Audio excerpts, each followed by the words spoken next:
এখন বাজে 7টা 10-এর বেশি আর আমি কালকে সারা রাত ধরে ঘুমাইতেই পারিনি। এখনও যাচ্ছিলাম বারান্দায় ঘুরতে বিকজ রিসেন্টলি এখন রোদ বেরোইছে হালকা। গোলু আমার সাথে বারান্দায় চলে গেছে। বেসিক্যালি আমার আগে এক্সাইটেড ছিল বারান্দায় যাওয়ার জন্য। এখন তো কেবল রোদ উঠতেছে, সকালের রোদ আমি আসলে সকালের সিনারিটা আমি আসলেই দেখতে পারি না বিকজ এই টাইমটাতে আমি ঘুম থাকি। বাট আজকে দেখে খুব ভালো লাগতেছিল, মানে খুব সুন্দর লাগতেছিল সকালের সিনটা। বাট তার সাথে সাথে বডি পুরা এক্সস্টেড ফিল করতেছিল বিকজ কালকে সারা রাত আমি ঘুমাইতে পারি নাই। আমার ঘুমের টাইম চলে গেছিলো বিকজ কালকে আমাদের এখানে 3:30 থেকে 4টা পর্যন্ত কারেন্টই ছিল না।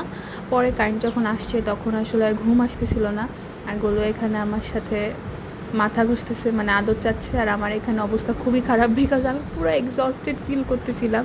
আমি এখন হাসতেছি বাট আমি পুরো এক্সস্টেড ফিল করতেছিলাম সকালটাতে। আবার আমার সারাদিনে রেস্ট নেওয়ার তো কোনো টাইমই ছিল না বিকজ আমার টাইম শিডিউল করা।